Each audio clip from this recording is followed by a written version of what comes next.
दिसंबर को जयपुर में हुए टैंकर अग्निकांड ने सबका दिल दहला दिया। मौके पर मौजूद लोगों ने जो मंजर देखा वो खतरनाक था। उसी अग्निकांड में मैनपुरी के बिछवा थाना क्षेत्र के निवासी लालू यादव का शरीर जलकर कंकाल में बदल गया। ये पूरा अग्निकांड इतना बड़ा था कि मरने वालों की पहचान करना भी मुश्किल हो गया। इसलिए राज्य सरकार ने डीएनए टेस्ट के जरिए शवों की पहचान करने का आदेश दिया। जब ये पूरा अग्निकांड हुआ तो मौके पर ही 5 लोगों ने दम तोड़ दिया। वहीं कुछ गंभीर लोगों की अस्पताल में इलाज के दौरान मौत हो गई। जिन लोगों ने इस धमाके की चपेट में आकर अपनी जान गंवाई उसमें लालू यादव भी थे। और अफसोस की बात यह है कि लालू यादव के घर उनके शव की जगह केवल उनका कंकाल पहुंचा। मांस का एक भी कतरा उनके शरीर पर नहीं था। जानकारी के मुताबिक 25 वर्षीय लालू यादव कंटेनर ट्रक का चालक था और 5 दिन पहले ही घर से काम के लिए जयपुर गया था, जिसके बाद वो जयपुर से दिल्ली जा रहा है, जहां वो कारों को लोड करने वाला था। लेकिन रास्ते में ही हादसे ने उसकी जान ले ली। हादसा उस समय हुआ जब टैंकर ब्लास्ट के बाद आग की लपटें आसपास की गाड़ियों को अपनी चपेट में लेने लगी।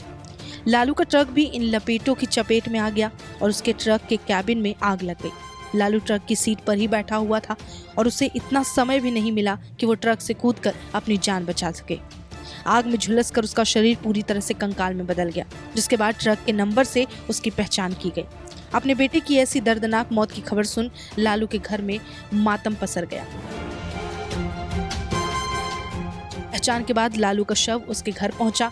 अपने बेटे को कंकाल बना देख लालू की मां बेहोश हो गई, जिसके बाद लालू के गांव में उनका अंतिम संस्कार हुआ। जहां एक तरफ इस दर्दनाक अग्निकांड ने सबको दहला दिया, वहीं दूसरी तरफ इस मामले को लेकर सियासत भी तेज हो गई। इसी बीच कांग्रेस नेता सचिन पायलट ने इस मामले को लेकर बीजेपी को खूब खरी खोटी भी सुनाई है।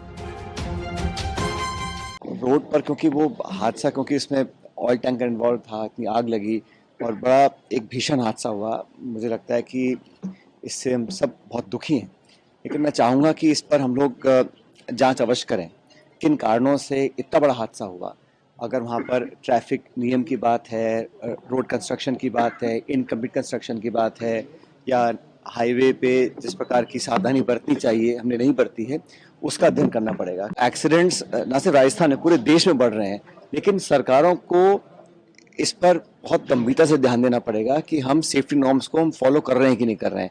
लेकिन इस प्रकार की घटना होने से पूरे देश में आज एक शोक का माहौल है और मैं दोबारा जिनकी मौतें हुई हैं उन सब के परिजनों को अपनी सांत्वना देना चाहता हूं और उम्मीद करता हूं कि जो लोग अभी हॉस्पिटल में हैं ये सब बहुत जल्दी स्वस्थ हो जाए। 14 लोगों की अब तक मौत हो चुकी है और काफ़ी लोग अभी और क्रिटिकल हैं। कितने और बच पाएंगे ये डॉक्टर साहब नहीं बता पा रहे हैं, लेकिन देखो इसमें जांच करनी चाहिए कि इसमें कौन जिम्मेदार है। वाहन चालक है या लापरवाही हुई है, कहीं ओवरसाइट हुई है, कहीं सेफ्टी नॉर्म्स का उल्लंघन लोगों ने किया है, कौन लोग इन्वॉल्व थे, इस पर तो जांच पूरी होनी चाहिए।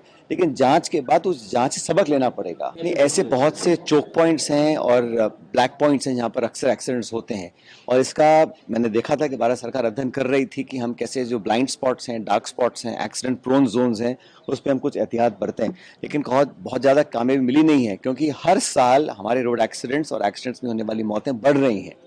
और इसका तो जो परिवहन मंत्री हैं उन्होंने सदन में भी कहा पार्लियामेंट के अंदर कि हम लोग रोक नहीं पा रहे हैं। सरकार ने कुछ आर्थिक मदद लोगों को दी है और भी अगर ज़रूरत पड़े तो सरकार को करना चाहिए, ना सिर्फ राज्य सरकार को लेकिन केंद्र सरकार को भी, क्योंकि ये अधिकांश जो लोग थे वो बहुत साधन संपन्न नहीं थे और वर्किंग क्लास के लोग थे।